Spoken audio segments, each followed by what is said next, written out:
Praise the Lord.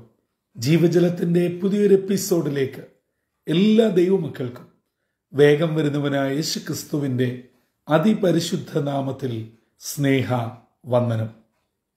ഇന്ന് 2025 ഫെബ്രുവരി മാസം 27-ാം തീയതി വ്യാഴാഴ്ച. ദൈവത്തിന്റെ അളവറ്റ കൃപയാൽ നാം ഏവരും ഒരു പുതുദിനത്തിലേക്ക് പ്രവേശിച്ചിരിക്കുന്നു. ഈ ദിനം സന്തോഷത്തിന്റെയും നന്മയുടെയും അനുഗ്രഹത്തിന്റെയും ദിനമായി തീരട്ടെ എന്നുള്ള പ്രാർത്ഥനയോടെ ഇന്നത്തെ വാഗ്ദത്ത വചനത്തിലേക്ക് പ്രവേശിക്കാം. ഇന്ന് ജീവജലത്തിൽ കൂടി പ്രോമിസ് വേഴ്സായി നമുക്ക് ലഭിച്ചിരിക്കുന്നത് ശമൂവേൽ പ്രവാചകന്റെ 1-ാം പുസ്തകം 16-ാം അധ്യായം 1-ാം വാക്യം. 1 സാമുവേൽ ചാപ്റ്റർ 16 വേഴ്സ് 1 നാം ഇപ്രകാരം വായിക്കുന്നു. അനന്തരം യഹോവ ശമൂവേലിനോട്, ഇസ്രയേലിലെ രാജസ്ഥാനത്ത് നിന്ന് ഞാൻ ശൗലിനെ തള്ളിയെന്ന് അറിഞ്ഞിരിക്കെ നീ അവനെക്കുറിച്ച് എത്രത്തോളം ദുഃഖിക്കും? കൊമ്പിൽ തൈലം നിറച്ച് പുറപ്പെടുക. ഞാൻ നിന്നെ ബേത്ലഹേമ്യനായ ഇശായിയുടെ അടുക്കൽ അയക്കും. അവന്റെ മക്കളിൽ ഞാൻ ഒരു രാജാവിനെ കണ്ടിരിക്കുന്നു എന്ന് കൽപ്പിച്ചു. വേദപുസ്തക ചരിത്രത്തിൽ ഒരേ സമയത്ത് 3 ഏറ്റവും പരമപ്രധാനമായ പദവി വഹിച്ച ഒരു മഹൽ വ്യക്തിത്വമാണ് ശമൂവേൽ. പ്രവാചകനായും പുരോഹിതനായും അതേ സമയത്ത് തന്നെ ന്യായാധിപനായും ഇസ്രയേലിന് ശുശ്രൂഷ ചെയ്തു. അതിലുപരിയായി ഇസ്രയേലിന്റെ 1-ാമത്തെയും 2-ാമത്തെയും ആദ്യ രാജാക്കന്മാരെ അഭിഷേകം ചെയ്ത് വാഴിക്കുവാൻ ഭാഗ്യം സിദ്ധിച്ച വ്യക്തിയും കൂടെയാണ് ശമൂവേൽ പ്രവാചകൻ. ശൗൽ ദൈവഹിതപ്രകാരം തന്നെ ഇസ്രയേലിന്റെ 1-ാമത്തെ രാജാവായി ശമൂവേലിനാൽ അഭിഷിക്തനായി. എന്നാൽ തന്റെ രാജസ്ഥാനത്ത് തുടരവേ ശൗൽ ദൈവഹിതത്തിന് വിപരീതമായി പ്രവർത്തിക്കുവാൻ തുടങ്ങി. പ്രത്യേകിച്ച് 1 ശമൂവേൽ 15-ാം അധ്യായം നാം പഠിക്കുമ്പോൾ ദൈവിക ആലോചന ശമൂവേൽ കൂടെ ലഭിച്ചതനുസരിച്ച് അമാലേക്യരെ പിടിച്ച് നാമാവിശേഷമാക്കി വരണ്ടെടുത്ത് പ്രവാചകൻ ചോദിക്കുകയാണ്, ഞാൻ ഈ കേൾക്കുന്ന ആടുകളുടെ കരച്ചിലും കാളകളുടെ മുക്രയും എന്താണ്? അതിനെല്ലാം ശൗലിന് മറുപടിയുണ്ട്. പക്ഷെ ആ മറുപടിയൊന്നും ദൈവഹിതമല്ല എന്നറിയാവുന്ന ശമൂവേൽ ശക്തമായി അതിനെതിരെ താക്കീത് നൽകിയിട്ട് പറയുകയാണ്, നീ എത്രയോ ചെറിയ കുടുംബമായിരുന്നു, നിന്റെ കുലം എന്തായിരുന്നു എന്ന് നിനക്കറിയാം. അവിടെ നിന്ന് നിന്നെ തിരഞ്ഞെടുത്ത് ദൈവം രാജസ്ഥാനത്ത് കൊണ്ടുവന്നു. നീ ഓർക്കണം, അനുസരണമാണ് പ്രധാനം. അനുസരിക്കുന്നതാണ് നാം ഓരോരുത്തരും ചെയ്യുന്ന യാഗങ്ങളെക്കാൾ ദൈവം വില കൊടുക്കുന്നത്. ദൈവവാക്ക് ശ്രദ്ധിക്കുന്നതാണ് ദൈവത്തിന് മുട്ടാടുകളുടെ മേധസ്സിനെക്കാട്ടിലും പ്രാധാന്യമുള്ളത്. അങ്ങനെ പറഞ്ഞ് ഇതാ ആഗാഗിനെ കൊണ്ടുവന്ന് കൊന്നുകളഞ്ഞ് ശമൂവേൽ രാമയിലേക്കും ശൗൽ തന്റെ രാജസ്ഥാനത്തേക്കും മടങ്ങിപ്പോയി. അവർ പിന്നീട് തമ്മിൽ കാണുവാനിടയായില്ല. അതുകൊണ്ട് ശമൂവേൽ ദുഃഖിച്ചു, ഭാരപ്പെട്ടു. ഇതിനൊരു പര്യവസാനമാണ് സ്വർഗത്തിലെ ദൈവം ശമൂവേലിനോട് പറയുന്നത്. അതാണ് ഇന്ന് നാം വാഗ്ദത്ത വചനമായി വായിച്ചു കേട്ട 1 ശമൂവേൽ 16:1. നീ എത്രത്തോളം ശൗലിനെ ഓർത്ത് ദുഃഖിക്കും? ഞാൻ അവനെ രാജസ്ഥാനത്ത് നിന്ന് മാറ്റുവാൻ തീരുമാനിച്ചിരിക്കുന്നു. അതുകൊണ്ട് നീ ഇങ്ങനെ ദുഃഖിച്ചിരിക്കേണ്ട കാര്യമില്ല. നിന്റെ കയ്യിലുള്ള തൈലക്കൊമ്പ് നിറച്ച് നീ പുറപ്പെടുക. നിനക്കറിയാമോ, ഞാൻ ഇശായിയുടെ മക്കളിൽ ഒരുവനെ രാജാവായി കണ്ടിരിക്കുന്നു. ഹല്ലേലൂയ, ദൈവത്തിന് സ്തോത്രം. പ്രിയ ദൈവമക്കളെ, ഇന്നത്തെ വാഗ്ദത്ത വചനത്തിൽ കൂടെ പരിശുദ്ധാത്മാവ് നമുക്ക് വലിയൊരു ചിന്തയും ആലോചനയും ഉപദേശവും നൽകുകയാണ്. ദൈവത്തിന്റെ പദ്ധതിയെ ആർക്കും തൃണവത്ഗണിക്കുവാൻ കഴിയുകയില്ല. ദൈവം ഓരോരുത്തരെ കുറിച്ചും ഓരോന്ന് വ്യക്തമായി കൃത്യമായും പദ്ധതി ഇട്ടിരിക്കുന്നു. ദൈവത്തിന്റെ സമയത്ത് തമ്പുരാൻ അത് ചെയ്തെടുക്കും. ദൈവം ശമൂവേലിനോട് പറയുകയാണ്, ശമൂവേലേ, നീ ഇങ്ങനെ ശൗലിനെ ഓർത്ത് ദുഃഖിച്ച് കുത്തിയിരിക്കുവാനല്ല, നീ പുറപ്പെട്. ഞാൻ അടുത്ത ആളിനെ കണ്ടിരിക്കുന്നു. അത് ഏത് കുടുംബത്തിൽ നിന്ന് ആരെ എന്ന് എനിക്കറിയാം. ഞാൻ നിന്നോട് പറയാം, അത് നീ പുറപ്പെടുക. പ്രിയ ദൈവമക്കളെ, നമ്മളെ ഓരോരുത്തരെയും ദൈവം കണ്ടിരിക്കുന്നു. ദൈവം തന്റെ സമയത്ത് നമ്മെ വിളിച്ചു വരുത്തി അഭിഷേകം ചെയ്യുന്ന ദൈവമാണ്. ദാവീദിനെ എങ്ങനെയാണ് ഇശായിയുടെ ഭവനത്തിൽ കൊണ്ടുവന്നതെന്നും ഏത് നിലയിലാണ് ദൈവിക പദ്ധതി ദാവീദിൽ നിറവേറിയെന്നും 16-ാം അധ്യായം നാം പഠിക്കുന്നു. അതെ, നമ്മെ ആര് എവിടെ തടഞ്ഞു വെച്ചാലും, ഒളിപ്പിച്ചു വെച്ചാലും, പിടിച്ചു കെട്ടിയാലും തകർക്കുമെന്നും ഇല്ലാതാക്കുമെന്നും നശിപ്പിക്കുമെന്നും ഏതെല്ലാം വിധത്തിലുള്ള വാദഗതികൾ ഉയർത്തിയാലും നമുക്കെതിരെ എന്തെല്ലാം പദ്ധതികൾ മെനഞ്ഞാലും, എന്നെ കേട്ടുകൊണ്ടിരിക്കുന്ന മാതാവേ, പിതാവേ, സഹോദരി സഹോദരങ്ങളെ, നമ്മെ ഓരോരുത്തരെ കുറിച്ചും ദൈവം ഇന്ന സ്ഥാനത്ത് ഇന്ന ഇടങ്ങളിൽ ഈ നിലയിൽ ആക്കുമെന്ന് പദ്ധതിയിട്ടിട്ടുണ്ടെങ്കിൽ നിശ്ചയമായും ആ സമയത്തേക്ക് ദൈവം നമ്മെ അവിടെ എത്തിച്ചിരിക്കും.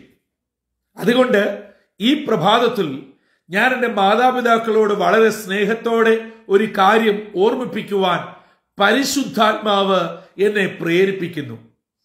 ഇപ്പോൾ 10ന്റെയും 12ന്റെയും മറ്റ് ക്ലാസ്സുകളുടെയും ഒക്കെ പരീക്ഷയുടെ സമയമാണ്. നമ്മുടെ കുഞ്ഞുങ്ങൾ ഒരുപക്ഷെ നമ്മൾ മാതൃകയാക്കുവാൻ പറയുന്ന അതിസമർത്ഥരായ കുഞ്ഞുങ്ങളുടെ അത്രയും ബുദ്ധിയോ ഓർമ്മയോ പഠിക്കുവാനുള്ള മികവോ മാർക്കോ അല്ലെങ്കിൽ അക്കാഡമിക്കലി ഒന്നും അത്ര വലിയൊന്നും ആയിരിക്കുകയില്ല. അതുകൊണ്ട് നിങ്ങൾ അവരെ പഴിക്കരുത്, ദുഷിക്കരുത്, മണ്ടനെന്നും വിഡ്ഢിയെന്നും വിളിക്കരുത്. നീ ഇങ്ങനെ കിടന്നു പോവുകയുള്ളൂ എന്ന് നിങ്ങളുടെ നാവെടുത്ത് പറയരുത്. നിനക്ക് ഒരിക്കലും ഉയരുവാൻ പറ്റുകയില്ലെന്ന് നമ്മുടെ വായിൽ നിന്ന് വീഴുവാൻ പാടില്ല. കാരണം അങ്ങനെ തള്ളിയ വ്യക്തിയെ ദൈവം തിരഞ്ഞെടുത്തിട്ടുണ്ടെങ്കിൽ സഹോദരങ്ങളെ, ആർക്ക് അതിനെ നിർത്തുവാൻ കഴിയും? ആർക്ക് തടയുവാൻ കഴിയും? ഇശയുടെ വീട്ടിൽ ചെന്നപ്പോൾ ഇശായി ശൗലിന്റെ പട്ടാളത്തിലുള്ള തടിമിടുക്കന്മാരായ ആൺപിള്ളാരെ വിളിച്ചു നിർത്തി.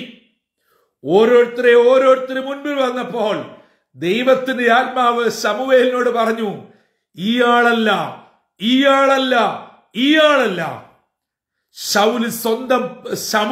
ഇശായി സ്വന്തം പിതാവ് ദാവീദിനെ മറന്നപ്പോൾ, ഹല്ലേലൂയ, സ്വർഗത്തിലെ ദൈവം മറന്നില്ല.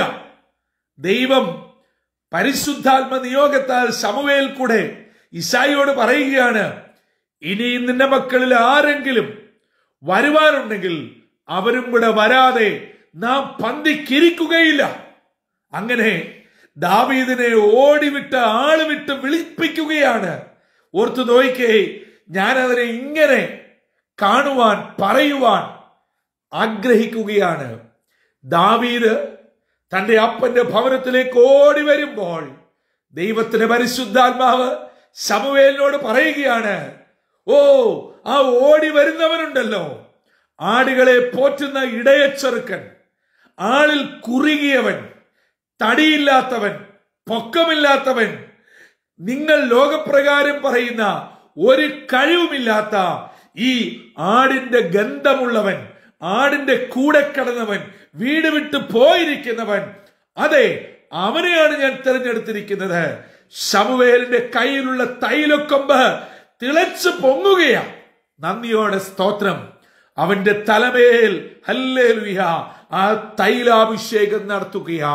എന്റെയും നിങ്ങളുടെയും കുഞ്ഞുങ്ങളെ, കുടുംബാംഗങ്ങളെ, പ്രിയപ്പെട്ടവരെ, മറ്റുള്ളവർ വിടക്കയെന്നെണ്ണി തള്ളി മാറ്റുമ്പോൾ ബുദ്ധിയില്ല, കഴിവില്ല, പ്രാപ്തിയില്ല എന്ന് പറഞ്ഞ് ഒഴിച്ചു നിർത്തുമ്പോൾ സ്വർഗത്തിലെ ദൈവം ഇസ്രയേലിന്റെ രാജാവെന്ന നിലയിൽ ഉന്നതമായ സ്ഥാനത്ത് വാഹനമേറ്റുവാൻ കഴിവുള്ളവനാണെന്ന് ഈ പ്രഭാതത്തിൽ എന്നെ കേൾക്കുന്ന ദൈവമക്കൾ അറിയുക, തിരിച്ചറിയുക. നമ്മുടെ ദൈവം മതിയായ ദൈവമാ. അതുകൊണ്ട് ഇശായിയുടെ മക്കളിൽ ഒരുവനെ ഞാൻ രാജാവായി കണ്ടിരിക്കുന്നു. ഈ പ്രഭാതത്തിൽ എന്നെ കേട്ടുകൊണ്ടിരിക്കുന്ന മാതാപിതാക്കളെ, നിങ്ങൾ നിങ്ങളുടെ മക്കളെ രണ്ട് കരങ്ങളും ഉയർത്തി അനുഗ്രഹിച്ചു പ്രാർത്ഥിക്കുക. ഇശായിയുടെ മക്കളിൽ ഏറ്റവും കഴിവ് കുറഞ്ഞവനെ, ഒരു പ്രാപ്തിയുമില്ലാത്തവനെ, ഹല്ലേലൂയ, പൊക്കവും തൂക്കവും തടിയും കുറവുള്ളവനെ തമ്പുരാൻ ഇസ്രയേലിന്റെ രണ്ടാമത്തെ രാജാവായി തിരഞ്ഞെടുക്കുവാൻ പദ്ധതി ഇട്ടിട്ടുണ്ടെങ്കിൽ എന്റെ കുഞ്ഞിനെ തിരഞ്ഞെടുക്കണമേ, അനുഗ്രഹിക്കണമേ, അവന്റെ മേൽ സ്വർഗീയ തൈലക്കൊമ്പ് ഒഴിക്കണമേ എന്ന് ഇന്ന് പകൽ നമുക്ക് പ്രാർത്ഥിക്കാം. അങ്ങനെ ദൈവകൃപയോടെ മുന്നേറുവാൻ സർവശക്തനായ ദൈവം നമ്മെ ഒരുക്കട്ടെ. അതേ പ്രിയമുള്ളവരെ, തമ്പുരാൻ തീരുമാനിച്ചാൽ അതിനെ മാറ്റുവാൻ ഈ ലോകത്തിൽ ആർക്കും കഴിയുക ഇല്ല. അതുകൊണ്ട് വളരെ പ്രാർത്ഥനയോടെ, ഒരുക്കത്തോടെ, സ്തോത്രത്തോടെ ഇന്നത്തെ ദിനത്തിലേക്ക് പ്രവേശിക്കാം. ആ ദൈവം തിരഞ്ഞെടുത്ത വ്യക്തി ഞാനാവട്ടെ, നാം ആവട്ടെ, നമ്മുടെ കുടുംബത്തിലെ ആളുകളാകട്ടെ, നമ്മുടെ മക്കളാവട്ടെ, അങ്ങനെ ദൈവത്തിന് വേണ്ടി പ്രശോഭിക്കുവാൻ ഇന്നത്തെ ദിനം തമ്പുരാൻ എന്നെയും നിങ്ങളെ മാനിക്കട്ടെ, അനുഗ്രഹിക്കട്ടെ. ദൈവകൃപയോടെ നമുക്ക് മുന്നേറാം. എല്ലാ അനുഗ്രഹങ്ങളും നന്മകളും സ്വർഗത്തിൽ നിന്ന് ചൊരിയട്ടെ.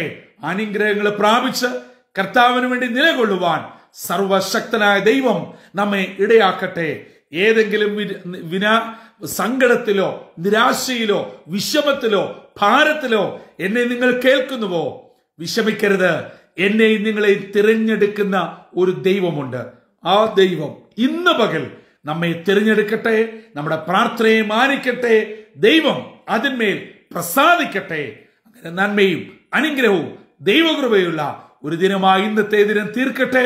അതിന് നമ്മെ തന്നെ താഴ്ത്തി ഏൽപ്പിക്കാം, തലകളെ വണക്കാം, പ്രാർത്ഥിക്കാം. പരിശുദ്ധനായ ദൈവമേ, സ്വർഗീയ പിതാവേ, മനോഹരമായ പുത്തൻ പ്രഭാതത്തിനായ നന്ദിയോട് ഞങ്ങൾ അങ്ങയെ സ്തുതിക്കുന്നു. ഇശായിയുടെ കുടുംബത്തിൽ തന്റെ മക്കളിൽ ഒരുവനെ രാജാവായി കണ്ട് തമ്പുരാൻ ശമൂവേൽ പ്രവാചകനെ അയച്ച വലിയ അനുഗ്രഹിക്കപ്പെട്ട ദൗത്യം ഇന്ന് ഞങ്ങളെ കേൾപ്പിച്ചതിനായി സ്തോത്രം. ഞങ്ങളെ കുടുംബം തള്ളി മാറ്റുമ്പോൾ, ഞങ്ങളുടെ കൂട്ടുകാർ, കൂടെ ജോലി ചെയ്യുന്നവർ, കുടുംബാംഗങ്ങൾ, സഭ, പ്രിയപ്പെട്ടവരൊക്കെ ഒറ്റപ്പെടുത്തുമ്പോൾ തമ്പുരാൻ ഞങ്ങളെ തിരഞ്ഞെടുത്തിരിക്കുന്നു എന്നൊരു വലിയ വാർത്ത ഇന്ന് ഞങ്ങളെ കേൾപ്പിച്ചതിനായി സ്തോത്രം.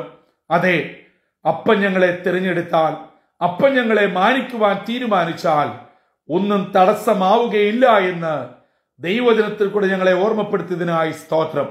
ദൈവജനം കേട്ട എല്ലാ നിന്റെ മക്കളെയും അനുഗ്രഹിക്കണം. ഇന്നത്തെ ദിനം അനുഗ്രഹത്തിന്റെയും നന്മയുടെയും ദൈവകൃപയുടെയും ദിനമാക്കി തീർക്കണം. സ്വർഗം പ്രാർത്ഥന കേട്ട് അനുഗ്രഹം അയച്ചതിനായി സ്തോത്രം. യേശുവിൻ നാമത്തിൽ അപേക്ഷിക്കുന്നു, കൃപയോടെ കേൾക്കുമാറാകണമേ. ആമീൻ, ആമീൻ, ആമീൻ. പ്രിയ ദൈവജനമേ, ഇന്ന് നാം വചനത്തിൽ നിന്ന് കേട്ടതുപോലെ സ്വർഗത്തിലെ ദൈവം എന്നെയും നിങ്ങളെയും തിരഞ്ഞെടുത്തിരിക്കുന്നു. ആ ഉത്തമ ബോധ്യത്തോടെ ഇന്നത്തെ ദിനത്തിലേക്ക് പ്രവേശിക്കുക. അപ്പൻ മാനിച്ചാൽ മാനിച്ചത് തന്നെയാണ്. അതുകൊണ്ട് ആ ഒരു വലിയ സ്വീകാര്യതയോടെ, പ്രാർത്ഥനയോടെ, പ്രത്യാശയോടെ ഇന്നത്തെ ദിനത്തിലേക്ക് പ്രവേശിക്കാം. എല്ലാ നന്മകളും അനുഗ്രഹങ്ങളും ഉയരത്തിൽ നിന്ന് ചൊരിയട്ടെ. അതിനായി നമ്മെ തന്നെ താഴ്ത്തിയേൽപ്പിക്കാം. കർത്തൃ ശുശ്രൂഷയിൽ നിങ്ങൾക്കൊപ്പം brother Santhosh Kodukulanji. God bless you all.